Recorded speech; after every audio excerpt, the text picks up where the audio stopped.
What's up, New York? Whoa! As a student, you make $40K a year? What the hell? So it's kind of hard. We moved from the apartment to a house. All these bills just keep coming in. Hold on. I gotta do it.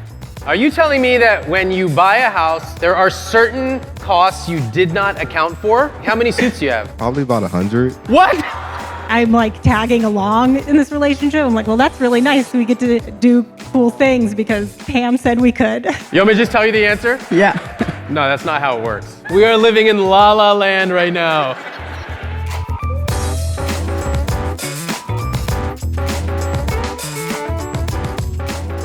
On today's episode, you'll get to join me on the third stop of my live book tour in a city that is very special to me, New York City. I loved being on the road for this tour, and experiencing Boston and Chicago was unbelievable. But there is something special about coming home and having the opportunity to get on stage in my own backyard. Today, I will speak with two couples at completely different ends of the socioeconomic spectrum.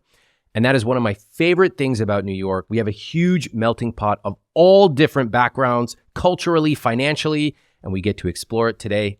Now, let's get to the show. Yes! Whoa! What's up, New York? All right. Whoa! Love to see it. Welcome.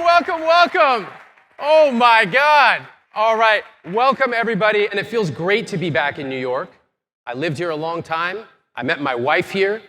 And living here, you realize money here is different than money in other cities, right? How many of us have been scrolling on social media? We're just scrolling, having a nice time. And then you see some asshole who posts, hey, who wants to live in New York in a 1-bedroom apartment? If you lived in my city, you could buy a house like this. And then they show you the ugliest house you've ever seen in your life. I go, who wants to live in a field surrounded by wheat and a Wells Fargo? I hate Wells Fargo. See, what people don't understand is that New York is like a cosmic vortex of finance, right? You wake up, you go outside, you go to work, you come home, you kick off your shoes, and then you just realize I spent $375. I don't know why. It's New York. They will never understand it, but we do. Like in another city, you walk into a breakfast place. You know, you sit down, you have your meal, you go, yummy, I'm so full. And you give them a $10 bill, and you get change back. Here, I saw somebody this morning order a bagel at Apollo's Bagels. That bagel was $15. They won't get it, but we do. Don't even bother trying to explain it to them. It's hopeless. What they don't understand is that real wealth in New York is not just about the clothes that you're wearing. It's not about the bag that you're carrying. It's none of that. Y'all want to hear the real levels of wealth in New York? Let me tell you. Level 1, you have an elevator in your building. Let me hear you if this is you. Is this you? Wow! If this is you, you have officially made it. You are not climbing up a 5th floor walk-up in August in Flatbush. Well done. Level 2 wealth in New York. You have a dishwasher in your apartment. Let me hear it if this is wow. Every night you finish putting stuff in the dishwasher, you close it, you wipe your hands, and you just stare at that dishwasher and you say a prayer. Thank you, Lord. I don't have to scrub off my skin for the next 15 minutes and then use 20 paper towels to clean off my counter because I have no space to store these dishes. Thank you, hallelujah. That's level 2. Level 3 wealth in New York. Laundry in your unit. Wow! Yes! Ladies and gentlemen, if you have laundry in your unit, you are ballin'. Okay? You definitely work at a job where you make so much you can't contribute to your Roth IRA. Okay? Now, level 4 wealth in New York, which they will never understand, but we do. Central air conditioning. Exactly. You know what I'm talking about. You know what I'm talking about, central air? You just turn on a switch, it cools the whole place down. Not that rattly old box that's 3 months away from falling out of your window and killing someone. If you have central air in your apartment, you are worth at least $10 million. And now for the ultimate level of wealth in New York. This is level 5 wealth. Can you guess what it is? No, it's not a car. It's not owning a Birkin. It's not even a summer house in the Hamptons. If you live in New York and you have an in-sink garbage disposal, you are rich! Like Richie Rich! Yes! Like use my house in Aspen because I'm never there rich. That's rich, okay? Now I'm telling you, they will never understand, but we do. Now, I love New York because I love the levels of wealth. I love talking about money, and I've had some of my best conversations about money in New York. People open up and they tell you things that you can't believe they're saying. And you never know what to expect, like tonight. We get to explore one of the most fascinating and underexplored relationships in our lives, and that is our relationship with money. So, I want your help to welcome our guests who are coming out. Please get on your feet and give a huge welcome to Antonio and Devonte. Hello. How you doing? Welcome. How's it going? It's good. Pretty good.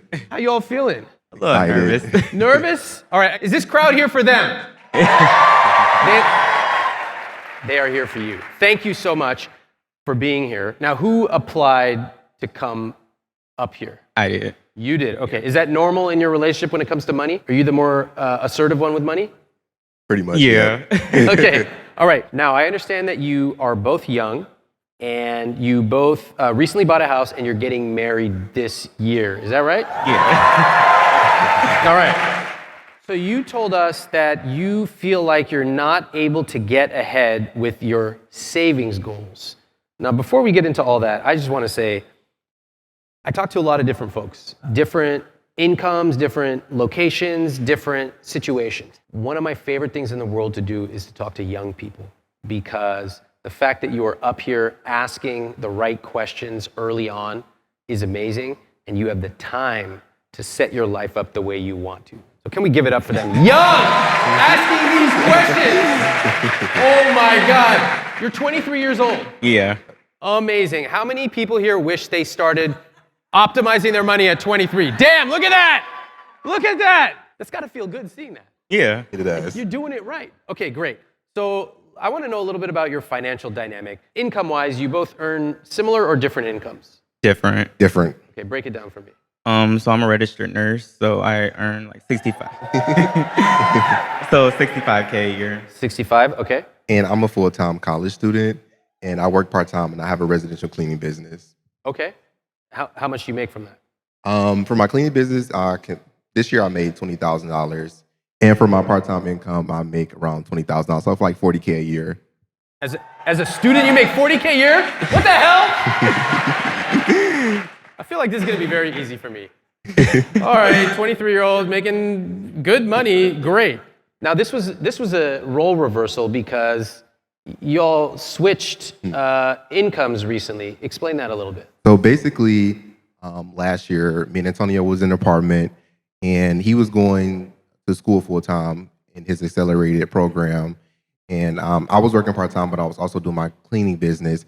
So like financially, we were in a better position. We didn't have the house, so we didn't have like this much debt. I was basically covering the majority of everything because the bills weren't that much. Like our granny was helping us financially with the rent. So we just had to cover like the utilities and then like eating, everyday expenses, which wasn't that much. So I was basically like the sole provider while he was going to school, and he was in the accelerated program working 1 day a week. All right. So I was and it's basically flipped now. Yeah. Yeah. All right. So how do you feel about that, Antonio?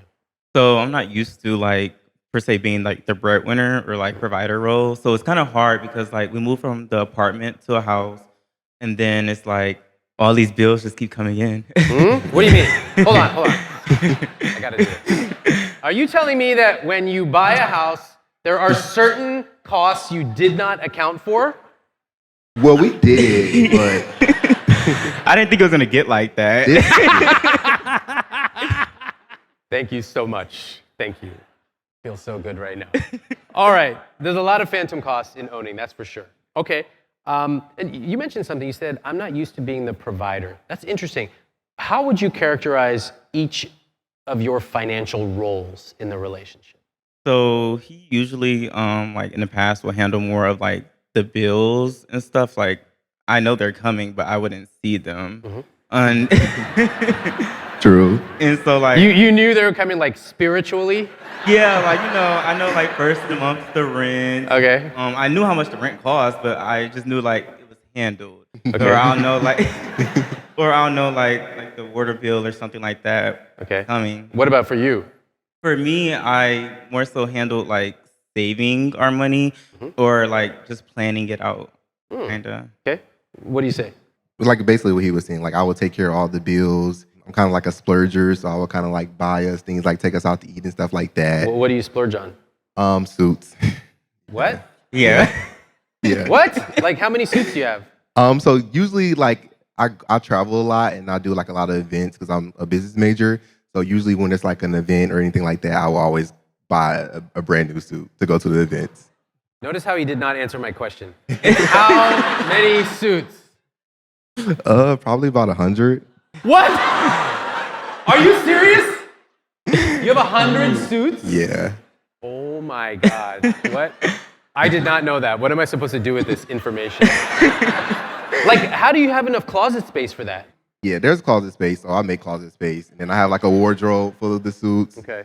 And like the ones I can't fit anymore, I just give away. Do you think that it's normal to have 100 suits? Legit.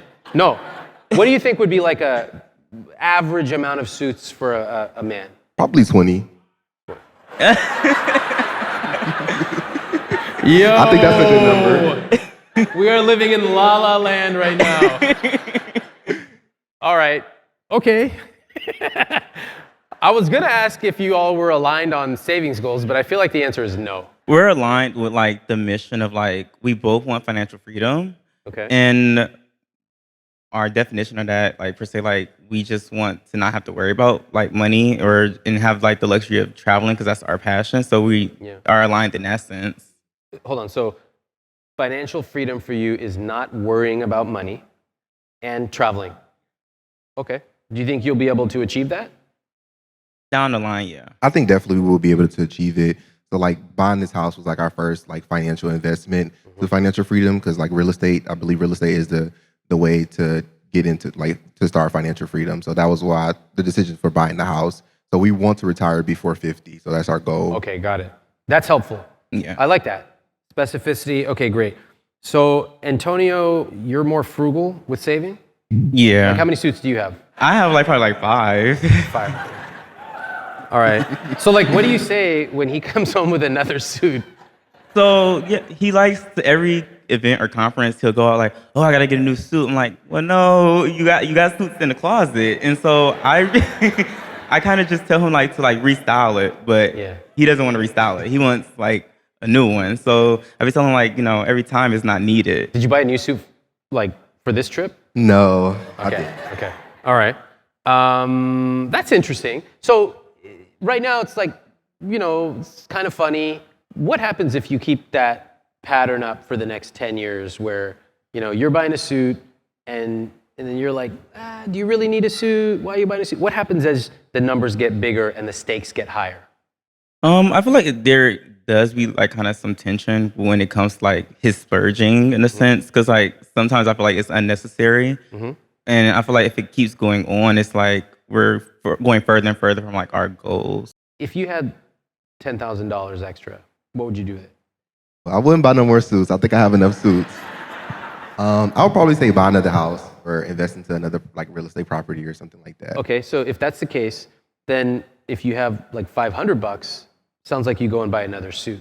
So what's the difference? So the difference is like I guess because I have way more money, so I feel like if I have that, if I look at it at that number, then I'm like, okay, I have to do something big. I have to invest this money and not utilize that $500 to buy another suit. So I think because I see like the $300-400, I'm like, okay, I can extra that I have, so I'm like, okay, I can just take this and buy another suit or something like that. It's like whatever I see, it gets spent. Yeah. If there was a big chunk, I might invest it. Yeah, definitely. Okay.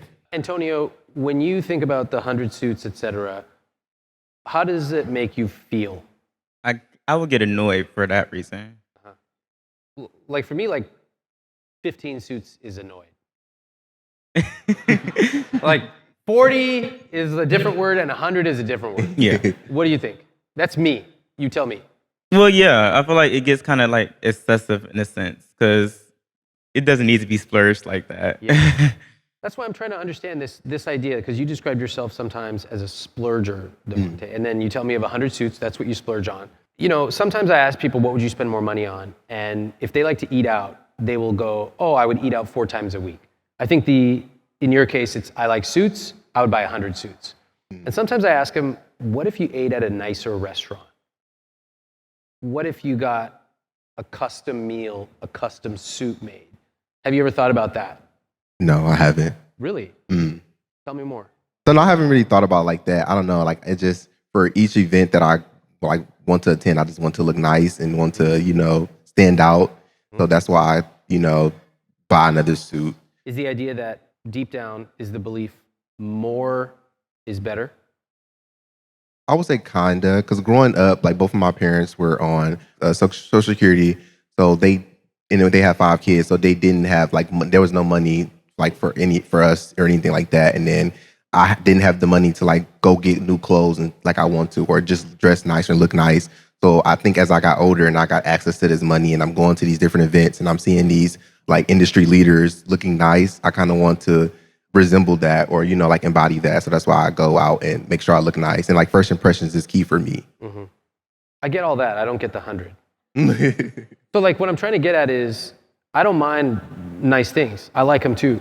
But when I hear that the two of you have a vision of retiring before 50 and I hear 10, 20, 50, 100 suits, I start to go, right now you're earning what you're earning as a student. Soon you're going to earn a lot more. That's a lot more money. Right. I suspect you'd probably be tempted to get a lot more suits. I would. If I bought 100 suits, it's like eating tortilla chips. I eat 10 chips, I want 20 more. Right? Right. So what I'm trying to really get at here is what's the vision? Individually and together. I hear the together vision, which is retire before 50, financial freedom, I love it. I don't hear how the individual vision contributes to that. I believe like once I get older, once I make more money, I won't buy any more suits. I think that's kind of just like a now thing. Hold on, how many people in this room, cheer if you believe that? Dude, nobody buys less of things they love when they make more money. They buy more. Right. There's no problem. Trust me, I'm not the guy who tells you don't spend money on suits or lattes. That's not me. What I'm trying to get at is what's the vision? If I want to look great, one way to do it is to have dozens of suits. Another way is to have a certain number of suits and to restyle them. Mm-hmm. And maybe the suit quality goes up, or maybe it's the same, but I have 20 different shirts. And I want you to really think about it because the decisions you make today carry through for the next 20, 30 years. Okay? Right. How do you all set your accounts up? So we have a joint checking account where like all of our bills come out of, like the fixed costs. We have a high yield savings account together, and then we have personal high yield savings accounts. Great. Okay, great. Amazing. And are you planning a wedding right now? So I don't want a wedding because of the cost. Okay. So we decided to like just elope and do something private with both of us. Cool. Yeah. I love that. Yeah. I love that. You know what I love? To me, big wedding, small wedding, it's all good. What I love is that the two of you talked about it. Yeah. And you decided this is for us. So that's beautiful. Let's take a quick look at the numbers here. All right. So what we see here is assets of 157K, investments 5,000, debt is 185, total net worth of about 20K, gross annual income of 100K approximately, fixed costs at 61%, and investments at 9. I mean, how do you all feel about these numbers? I feel okay a little bit. I mean, I'm proud of like where I came from like where I started. I just more so feel like the debt component, like it gives me like anxiety. Yeah. Yeah. Okay. I feel the same way. I feel like our numbers are pretty good, but I feel like they could be better. And I just want us to like work on paying down the debt. I don't like to see that high of the number for debt. Okay. I think your CSP is pretty good, honestly. For 23 years old, I think it's really good. And you got a student, like you're not even earning your full-time income, correct? Correct. So this is solid. Mm-hmm. And it's really important when we talk about money It's like a window into our soul. It tells you how people feel. So did you notice how the two of you answered a question? It was very similar. I said, how do you feel about those numbers? What was your answer? Good, but anxious about the debt. Yes. Good, but don't like to see that high of a number with that. Exactly. Yeah. You guys were like, it's good, but anyway, I feel really horrible about it. We got to fix this and that. Like, you glided over the good so quickly. Yeah. And I wonder, what would it look and feel like if you actually spent more time on the good? I once had a performance review for one of my teammates coming up, and I have this group of CEOs I'm in a group with, and they were like, are you ready for the performance review? And I always find them challenging. And they said, how good is this employee? I said, oh, he's really good. They said, like, on a percentage, 1 to 100, how good is he? I said, he's 90%, like, great. They said, in your performance review, which is going to be an hour, how much time are you planning to be positive versus constructive? And it just immediately hit me because I was going to say a couple of nice things and then spend the rest of the time focusing on all the things that he could do better. And they taught me to flip it. If something's good, spend a lot of time on the good. Yes, we can fix the stuff that needs to be fixed, like the debt, but sometimes it really helps to really lean into that feeling of good. You guys think you can do that? Yeah. Yep, definitely definitely. focus more on it. Yeah. All right, celebrate. 23. You got these numbers, quick calculations, very simple calculations. If on one income, if you just continue, you'll have $1.6 million at retirement. That's great. Okay, it's good. Yeah. If you have two incomes, that's $3.1 million. Oh, wow. Okay, and y'all, we didn't add in any increases in incomes, none of it. So you know that if you were like, we want to have 4 million or 5 million, you could do that because you're 23 years old, and tiny little changes now echo 25 years down the road, 30 years. So now I'm going to ask you again, how do you feel about those numbers? We're in a great position. Right? Yes! Look at that smile! That's what I'm talking about. Feeling good, really leaning into that, celebrating with each other. We did it. Look how far we came. Look how we grew up. Look where we are now. And look where we get to go together. That to me is really powerful. How do you think that will change the dynamic of your money conversations going forward? I feel like we have money conversations like almost like weekly, but it's Wait, like, what do you talk about weekly? like we'll just like reflect over like kind of like where we're at like financial wise, like what we have to pay and things like that. We're right now it's like a lot of worry conversation, like worried about like That's paying so this surprising. off. Yeah, because like I'm a perfectionist, so I kind of like am like intense about like paying off certain things that we have, so I kind of go overboard. Oh, Yeah. wow. So out of a 30-minute conversation, it's not 30, is it? How long is the conversation? Sometimes they're 30, but if we get like really deep into it, maybe like an hour, maybe. Okay. Out of an hour, how much of it is positive versus negative? I feel like percentage wise, we're probably 75% like negative, then 25% positive. Okay. Yeah. That's honest. That's actually how most money conversations like 90+% negative. Because really the only time people talk about money is when they're fighting. Yeah. And then they go, let's go to sleep and pretend this didn't happen and let's wait for another 6 weeks until it comes up again. So the fact that you're actually proactive about it is amazing. I think a week is kind of aggressive. Yeah. Like, gosh, that's like, what do we need to talk about every week? If we've set things up to flow smoothly, if each person owns a couple of numbers, probably a week. You may not need to do it, but I'll leave that to you. Typically, I say every month. Some people do it every week or bi-weekly. That's up to you. But I would really just, some of the stuff in the book is how to have these money conversations be positive. We always start with a compliment. We always give each other a hug, a high five at the end. Really recharacterize them. One thing that I would really remind myself of if I were in your situation is we're on a single income for right now, but that's a temporary situation. When do you start a full-time job?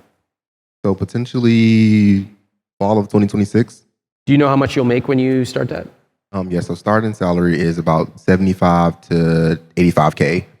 Damn. All right, so that's a lot. I mean, that's going to be great. Yeah. So have you all talked about where the money's going to flow when you make that much? Yeah, I believe we talked about it. Yeah, did we? Yeah, like right now, kind of staying on the same plan of like we kind of want to switch to like living off of one income and then using the other income to just save or invest like how we want to. So I feel like that's kind of where we want to stick to. But Where's the suit money going to come from? No kidding, really, where is it? So it's gonna probably come from my portion. So I'm probably gonna be paying all the bills, and we're gonna be living off my income. I'm make sure I have a little bit for probably my suits. Like how much? Probably a year. Probably I want to say like 5,000. 5,000 a year Yep. off 100K? Yep. Okay. It's not my money. It's not my position to say. I think that if the two of you set your accounts up right, which my suggestion would be shared joint account, and then you have some joint guilt-free money, things like eating out, trips, all that stuff that's important to you, and then you each have some individual guilt-free money, then that guilt-free money that's individual is no questions asked. If you want to buy another suit, it's your money. No questions. Right. But it's got to come from there. It can't come from the joint money because that suit doesn't make sense for the joint. So that's why I really love setting this money up so that each of us has individual, no questions asked money. And within that, it's yours to play with. Your partner knows about your account. They don't even have access to the account though. It's yours and you have your own as well. Each of you do what you want. If you set that up and you two come up with a vision as teammates, this is how much we're gonna have. Our incomes are about to go up significantly because we're gonna combine them. We're gonna have another income. And we have this vision of maybe buying another property, retiring at 50, traveling. I think you'd be very, very successful. All right. Let's give it up for Antonio and Devonte. Thank you very much. Well done. You know, I have to say, it's rare that I get a chance to speak with such a young couple, and I have to applaud them for thinking about their finances at 23 years old.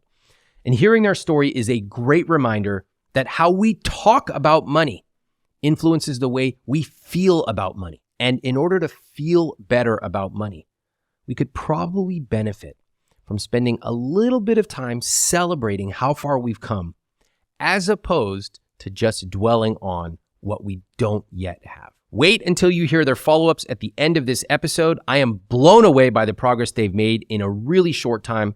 I think you will be too. Please get on your feet and welcome Pam and Nick. Welcome. Hello. How you doing? Welcome, please. Hi. All right. Hello. How you doing? Good. How you feeling? Nervous. Nervous. Okay. Can we give it up? We have the best community in the world. We're all here for you. By the way, I asked you to send a photo, and you sent these great photos, and my team selected one of the photos you sent. Can we take a look here? I do love the photo. I don't think I need many comments here. Now, Pam, I want to just jump right into what you wrote in your application for today. You said, biggest challenge, trying to figure out whether my partner, Nick, can stop working given my high income. We both come from low income backgrounds and a lot of financial insecurity during our childhood. We both used to be avoiders, and we're now trying to be in charge of our money. First of all, I gotta say, I really admire the fact that the two of you were avoiders, grew up in a low income environment, and you are here right now in New York talking about this in front of tons of people. To me, that's very inspiring. Thank you. What did you feel about money when you were growing up? Never enough. There were times where we didn't have a home to live in. So it was something that we just didn't have, and thus was like sort of the crux of insecurity, lack of safety. How did money work in your family? Like, did you have a dwindling bank account or a stack of cash in the house? What was it like? I don't even know if my mom had a bank account. My mom was on welfare for most of my growing up. I remember very clearly a wad of cash that she would keep in her dresser drawer in her bedroom. And I would just see through the month that roll getting smaller. And when it was out, we were like, okay, well, now we just have to make it through until the next check comes in the mail. Wow. Okay. Thank you for sharing that. What about for you? How did you feel about money? It was definitely, there was always a culture of working as hard as possible, like grinding to earn enough. I immigrated with my family when I was 10 years old. Okay. So there was also the switch to moving to the US and leaving everything behind and starting from zero and learning a new language. So it was just a lot of having to figure out how to earn money. Wow. I don't think that many people can understand what it's like to move to a different country or to see a stack of cash getting smaller and smaller, and you know that that is it. I think we all have some feeling where, oh my God, is there going to be enough? And you're here today.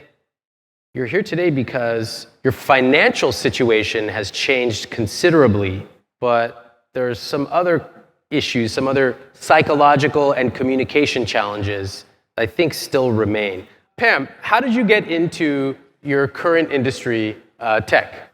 Yeah, I got my master's degree in Italian. And then when I graduated with that, I basically applied to like 200 jobs anywhere in the country that needed that skill set. Okay. And then I got hired by a tech startup that was working on teaching foreign languages. Okay. A big one that probably people in this room have heard of? Yeah, it's called Duolingo. Okay. All right. Okay. And then what were you doing there?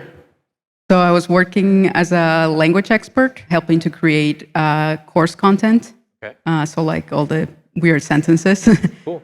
And then while I was there, I was working with a lot of bright software engineers, a lot of bright product designers, and I learned technical skills through that. Okay. And take me forward to today.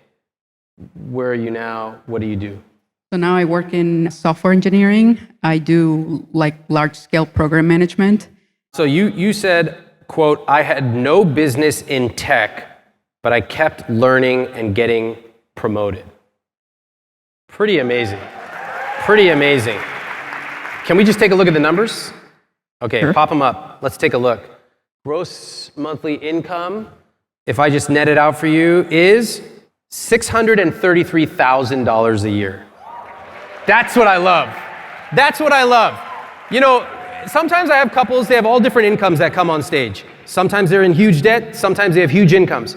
And it's a little touchy to talk about a huge income. But on the occasions where I've brought couples up here who have a very high income, the crowd always cheers. And I really love you for that, because we can support people who are in debt, we can support people who have huge incomes. The whole point of my work is that the way you feel about money is highly uncorrelated to how much you have in the bank. And so I really appreciate you sharing that. You have $0 in assets, so that means you rent. Great.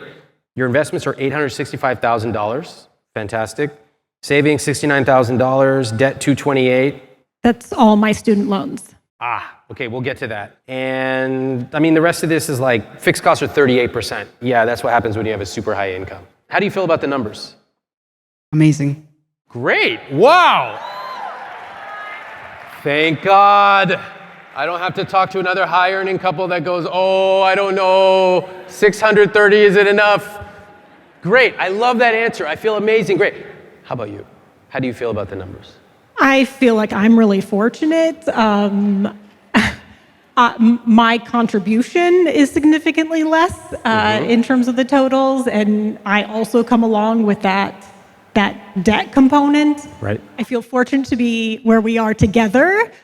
Maybe a little bit of guilt in my portion. Right. Okay. So to clarify, you're not married. Are your finances combined or not? We just moved in together in August, and our goal is to merge finances and Okay. figure out what that looks like. And Nick, what is your income? My income? Yeah. 153. That's pretty good. It sounds like you say it like you're a little bit embarrassed. That's a very good income. Right. Well, I worked really hard to get there, and then I made it, and I met everyone that, by comparison, I was like, oh, wait, I guess maybe I didn't do as well as I thought I was doing. So like when we talk about comparing ourselves to the Joneses, it's literally this, except it's income and not material things. Okay. Well, we all think your income is great, and combined, I do too. great. And combined, it's outstanding. So, all right, let's talk about that. Nick, you have debt. What is the debt from? It's all school. Okay. How do you feel about it? I wish I could have a conversation now with the person who decided to sign those loans. What would you have said? You can get this degree at a less expensive school. What was the degree? I'm a nurse practitioner. So you got $228 or so thousand of debt. Do you feel proud of the schooling that you went through? Yeah, I worked really tremendously hard. So I am proud of that. Cool. Do you feel ashamed of having the debt? Yes, 100%. How do you reconcile those two? I guess the idea that I could have done it differently. Okay. Kind of looking back, Right. if I had changed this, I would be in a different place. Okay. How does that feeling of shame or regret, how does that affect your relationship? There's sort of like, the mean voice sort of in the back of my head that I'm bringing a burden into the relationship. And I told Pam early on that part of the reason that I would never marry somebody is because I'm not going to saddle them with poor decisions that I made. Okay. Again, this was a decision to get a professional degree. Which Yes. makes you a good income. Yeah. Okay. All right. Is that, if you had no debt, would you all be talking about marriage in a different way? It's not the only reason. So we have our own thoughts around marriage as a sort of institution. Okay. Yeah. Okay. All right. So right now, you don't plan to get married, totally fine, and you're committed, you're living together, you're trying to figure out how to combine your finances, but you have this looming thing over your head with the $250,000 or so of debt. Okay? Yeah. What's the solution that you've come up with? So when I look at the debt, we basically broke it out into most of that is a public loan that qualifies for the public service loan forgiveness. So we sort of decided to put that aside and think about the private part of that loan, which is around $56,000.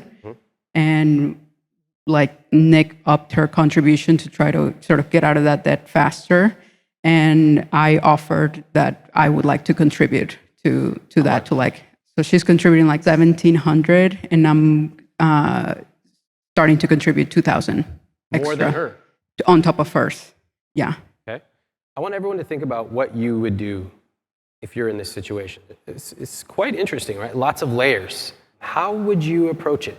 We ran some simple calculations because there's so many things. There's forbearance, there's different policy changes that may happen. There's a lot of complexity, but when you have a big decision where there's like 50 different things, it's often easy to get paralyzed. Important thing is put all the minor things aside and focus on the 2 or 3 big things that matter. So in your case, Nick, you could pay it off at $1,500 a month. It'll take you about 13 and a half years. Did you know that? Yes, I ran some numbers. Oh, you did? Yeah. That's awesome. Wow. Okay, great. Pam, you could match Nick's payment. That would take it down to 6.5 years. How do you all feel about that? I feel good. I mean, I want to get rid of it for her sake, but also like us as a team, so that it's not something that we have to think about. What about you, Nick? I think that's really nice and generous. Keep going. Is there a but? There's not a but. It's a little bit uncomfortable, like accepting help, essentially. Why? Because I've essentially been on my own since I was 18 and worked really hard and pretty much just told myself I only have myself to count on. Yep. And I found myself in a really amazing situation that I have somebody I'm entirely in love with and want to spend my life with, and is incredible and able to help me. And I'm working on feeling enthusiastic about that. Yeah. Okay. That's pretty interesting. It's a perfect example of the way we feel about money is not correlated. Because if we just look at the numbers here, you could basically write a check or certainly pay it off very, very quickly. There are so many layers of this that are subtle and not obvious. Like, for example, the fact that when you get married, it's a contract with each other and with the state, so you know what happens if you separate. Now, some people choose to do it, some people don't. It's totally fine. You just have to understand the ramifications of what that means. But the other layers I find even more interesting, which are we have a higher earner and a lower earner. And often there are these dynamics that come along with it. Have you noticed the dynamics that happen when one person earns a lot more than the other? I don't think so. No? Is it all like, how do you all split the money? Well, so I actually followed this from watching some of your content. I proposed to Nick early on in our relationship that we should do proportional things, because when we added up our income, I think I brought in like 75% and she brought in 25%. Okay. And so I said, like, that's how we should treat our expenses. Like, I'll cover 75% of the things, then she covers. That's good, especially when you have when you're in exactly the situation, makes sense. But I'm going back to your question, Pam, which was, can my partner Nick stop working given my high income? Isn't that the question? Yeah. So how are you all navigating that? We're here. You want me to just tell you the answer? Yeah, please. No, that's not how it works. That's not why people come to see me. Well, what do you think? What are the ingredients in the decision? Because technically, I guess she could quit. Yeah, that's sort of how I was looking at it. Like, when I looked at our numbers together, I was like, and it doesn't have to be right away or necessarily even quit 100%, but could she reduce her workload? She works in an industry that's very draining. Okay, maybe we should ask her. What do you think? So I originally proposed we do this because it's something that she had sort of remarked on offhandedly a few times, that because I'm incredibly mentally and emotionally drained after work each day, and I end up feeling like I don't have a lot left of myself outside of work. And hearing me talk about this, she, offered up, well, maybe you don't have to work as much. How long after you bringing up your stressful workplace until you, Pam, suggested maybe you don't need to work there? Like, was it a week or a year? Well, pretty immediate. Yeah. Big clue. Okay. So you're like, hey, maybe you shouldn't work or you should cut back down. We have the income, etc. Yeah, and I framed it more as like, it's something we should consider. Like, as we're considering, like, we're thinking about our life, our future together. Yeah. It's an option. Okay. How decisive are the two of you with money? Okay, I think that kind of answers my question. Like, is there a lot of collaboration, let's talk about it, versus I think this is what we should do, I think that's what we should do, and we hash it out? Which one is it? I don't think there's a lot of planning. Okay, all right. The reason I am asking these questions is that I see this pattern a lot among couples, and I've observed it more with a male higher earner who's in a heterosexual relationship, and he tells his partner who earns less, sometimes way less, hey, why don't you quit that? You don't need to do it, and we have enough, and it's great, and I want to take care of you, and I don't want you to be stressed, and you can find something else. What do you think happens a year, 2 years, 5 years, 10 years later? Something bad. It's good. That was a good read of a leading question. It's. What do you think, Nick? What happens? I mean, my natural fear is that there would be some sort of resentment. Yeah, that could be it. Often it's very disempowering. It's very disempowering for the lower earner. And it actually is done in good faith. Hey, we have the money. If you're stressed every day, cool it off for a while, chill, find something else, etc. But it can be quite disempowering. So in a way, when I see the same pattern, Nick, I see you nodding your head. What's going on? Well, yeah. Yeah. Do you see, right now, it's kind of it's a bit funny, but a year or two into it, it's not funny. It's actually quite disempowering. So my suggestion, if I can just be a little bit directive, is first I would really rethink the way that you talk about your debt. Because, you use the word ashamed. I don't find it shameful that you took on a lot of debt to get a great job. I think you made a calculated decision. Maybe you spent more than you could have, but you're a nurse practitioner, you have a great job. I think you should be very proud of that.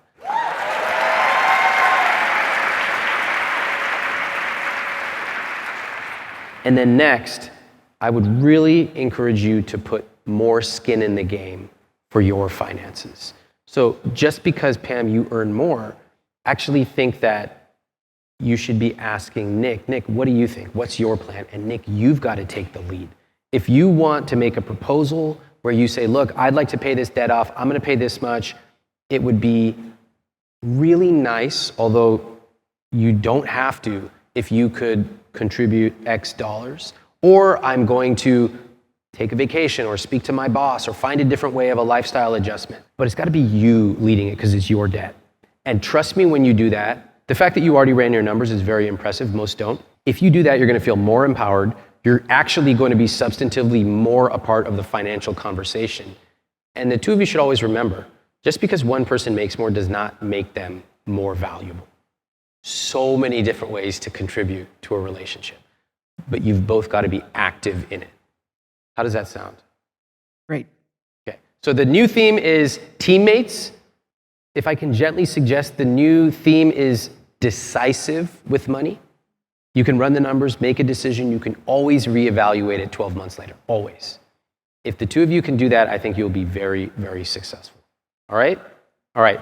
Can we give it up? Pam and Nick. Thank you. I really love this conversation with Pam and Nick. A lot of times money can be a tool that helps us solve problems, but actually that's not the case here. Yes, Pam can write a check and solve one of Nick's debt problems. That's the financial part. But it actually wouldn't do anything to solve the psychological part. It wouldn't help Nick feel any less shame. And in fact, it could be damaging to their relationship because Nick attaches a lot of self-worth to what she can contribute financially. This is a very common dynamic. The higher earner often sees a problem that can theoretically be solved with money, and they think, okay, cool, I'll write a check, make this thing disappear. But that's not actually addressing the root cause, which is that Nick does not feel she is contributing as much because of her earnings compared to her partner. That's where the work is for Nick. If Pam simply waves a magic wand and takes away that debt or tells her you can quit your job, it won't erase that feeling of being less than for Nick, even though Pam is trying to help. And this is why I love my job. I get to look at the whole picture, the money, the person, the dynamic of the couple. To me, the truth is Nick should be proud. And I think she can get there, but she has to do it with her partner, not because of her partner. Now I have one final surprise for you this evening. We have a third couple who volunteered at the very last minute. Here's their profile. The husband is a typical optimizer, and the wife is, well, let's just find out. For the first time ever on stage, introducing my wife, Cassandra Sethi.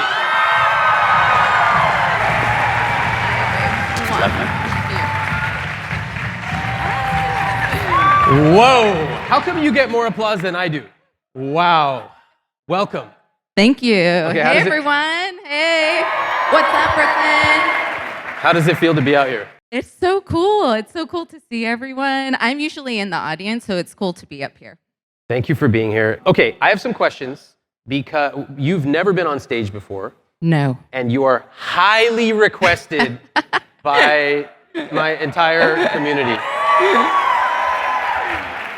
So, first question is, what is it like being married to an optimizer? Good question. I would say now I enjoy it. It took us a while to get here, though, because we have different money dials and money languages. And now I have to say I appreciate RAMIT'S love of a good spreadsheet, of running a compound interest calculator for fun. So these are things I love about him. I will say one thing, though, that I thought all optimizers were good at Excel. So I was a little surprised to learn that RAMIT did not know some basic formulas, but it's okay. It's okay. You now run the spreadsheets in our yes, family. I do. Thank I God love a for good that. formula. She's so good. Okay, wow. I think next up, how did it feel when we started combining our finances? Yeah, for me, it was very nerve-wracking, and we had a lot of very difficult conversations as well. And now I realize it's because we come from different backgrounds with money, different cultures. We saw our life differently with money in it. And so we had a lot of conversations, easy and hard ones. We talked about the F word, feelings, a lot, which I love. Wait, And tell them what you asked me the other, like 2 days ago when the book came out as a bestseller. Yeah, so it was announced that his second book is a New York Times bestseller, which is awesome. And so I'm like, babe, how do you feel about this? And he's like, I feel good. I'm like, you can't use a G word. So in our household, you can't use good. Yeah, she said, you're not allowed to use good. And I was like, uh-oh. Yeah. And then I wish that we had the wheel of emotions. We got this. Yes, we got love this. We it's used on a refrigerator. Yeah, literally, we got this from our therapist. And I was like, oh my God, there's more than two feelings? Yes. All the guys in here take a screen. Look at it. People are taking pictures of it. You freaking nerds! No, it's good. It's actually really helpful. And had I had that, I would have said, I would have looked at the happy one. I would have said, I feel joyful. Yeah. Like that. Or no, you would have said, I feel happy. That's it.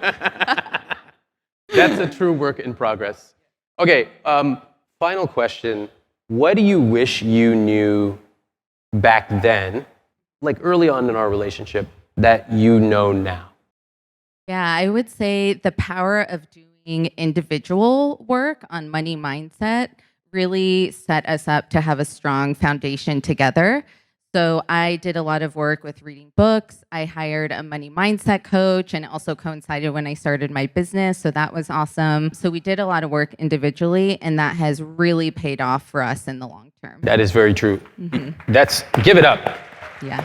You did an amazing amount of work about money psychology and how you felt about it, and it showed. Yeah. It really showed. And then I think you were very clear. You expected me to do a similar amount of work for feelings, and being able to connect on the emotional level, which has, it's been amazing. It's been transformative. Now our conversations are fun with money. We can dream together and plan out what we want to do. So it's been awesome. Let's give it up for Cassandra Sethi. Wow. Wow. Too good. That was amazing. Let's give it up, Cassandra. Was anyone as nervous as me seeing my wife come out on stage? I have to tell you, I was terrified. I'm not kidding. I'm used to getting out on stage in front of lots of people and the lights, and it's freezing on stage and the noises. But asking Cassandra to come out made me incredibly nervous. I was nervous for her. And then she comes out on stage and crushes it. I could not believe it. I knew she would be good, even though I was nervous, but I didn't realize she would be that amazing on stage. And the funniest part is she has no interest in being on stage at all. She came out because I asked her to. And that is why I love doing what I do. Not only do I get to talk to couples about some of the most intimate things in their relationships, I'm having those same conversations with my wife. We're both talking about how we grew up and what we want to do with money. And I don't know if we should be spending this much on that thing. And then she comes out on stage and she gets to share her experience. So I want to give a huge thank you to my wife, Cassandra. And if you enjoyed seeing her, please leave a thank you in the comments. Remember, a lot of this podcast is because of her. Let me close with a story that I have never told anyone. I just a few months ago went to my 20th college reunion. And I was asked by one of my friends at my table, she said, what has become clear to you since we last met? That's a question I never heard before. Hearing Cassandra out here, it connects for me personally because you can see how far each of us has had to come in order to have a really happy, healthy relationship. And I was sitting out there on the quad at my reunion, the quad that I used to ride my bike to get to class every day for 5 years. And I flash back to 18-year-old Ramit. 18-year-old Ramit who thought that success was about getting good grades and getting a good job. And he truly believed if you get the right pedigree, then you will be happy. That's not what I told my friend. That's not the answer I gave her. I really thought about it and I said, the most valuable thing that I have done in the last 20 years was to connect to my softer side, to connect with my feelings. And that meant becoming a better listener, becoming more compassionate with others, more compassionate with myself. And if you have followed along on my work for many years, you will see that. That actually shows you how big of a difference it can make when you truly turn the page on your identity. Right? The old you won't even recognize who the new you has become. And I couldn't have done that transformation alone. I had friends, family, and especially my amazing wife who encouraged me to connect on a much deeper level. And that's one of the reasons that I talk about this stuff so much with money. It's not just about fiddling around with a spreadsheet. It's really about a total transformation of the way you look at money and feel about money. And I get to do that together with her because she has given me a new lens to view the world through. It's bigger, richer, more fun. And I will always remember that very special day with her. We were checking out of a hotel. I had gone to the parking lot to get the car, and I drove the car around to pick her up, and the valet saw me. And he took one look at me, and he took one look at my car. Honda Accord 4-door LX V6. He looks back at me, and he says, "Uber drivers, pull over there." And I realized no matter how much money you have, the best and most priceless thing is to keep that sense of humor. I just hope Cass gives me a 5-star review in life. I appreciate you coming here. My best wish is that you share what you have learned with everyone you love. Thank you, New York. For me, the most important thing I want you to take away from this podcast is that your rich life is yours. It's not mine. It's not anybody else's. It's for you. If you want a beautiful car or a beautiful coat and you can afford it, fantastic. If you want to travel, if you want to pick your kids up from school every afternoon, amazing. You decide what your rich life is. Now, I hope you can tell I love doing these shows. I love them. Being able to speak to couples in front of an audience, seeing the audience's reaction, and going to different cities and hearing from you. I want to remind everyone how brave it is for these couples to come out on stage and talk about such an intimate topic. Antonio and Devonte, Pam and Nick, thank you for sharing your stories, and thank you to everyone for watching and listening to this podcast. Now let's check out their follow-ups. First is Antonio and Devonte. So after I sat down with you, we decided to take a look at our finances and also just to make some decisions and make some changes. So currently I no longer have 100 suits. I'm down to 10 suits now. So I gave some away and I sold some. And so with the money that I got from selling the suits, we decided to use that to pay off our debt, got rid of that debt. So that was one of the big financial decisions that we decided to make. That was a big emotional purchase for us. So to clear it, it felt good in a sense. And then we also reduced the suits. But then we just also had a more positive outlook on our financial situation, knowing that it has so much potential to be so much more in the future if we stay on this path and stay focused. And we also check in less now. We're checking about money probably on a monthly basis as of right now, and it's been so much less stressful in a sense. It was a great experience, and we're glad we got to talk to you, and you got to give us that reassurance that we're on the right path and that we're doing good, and also to not be so down about our finances and actually have a positive outlook. So we really appreciate you and thank you for that. Thank you so much. Next up is Pam. The biggest surprise for me was seeing that as a higher earner in our relationship, my instinct to offer to cover most of our expenses could actually be leaving Nick feeling disempowered. So a key takeaway for me has definitely been that I need to step back and let her share the lead on our money decisions. One of the key changes we've made is scheduling monthly money reviews. So we actually just had our January review, and it was really awesome. We pulled up RAMIT'S list of money dials and we talked about which dials were important to each of us and we shared examples of what we love spending on and called out which things weren't a priority to us. So that really helped us to agree on a specific amount for our shared guilt-free spending. And now that we know that amount, it has allowed each of us to be creative and brainstorm ways to use it. Another key change is that we're having more future-focused conversations. So we're talking about financial, legal, healthcare protections that we want to have for our relationship, and we've actually set a goal to get those documents drafted this month. Ramit pointed out that we have previously struggled with being decisive, so that's something we're definitely working on. I just want to say thank you to Ramit and the entire team for all of the thoughtful advice. And now let's hear from Nick.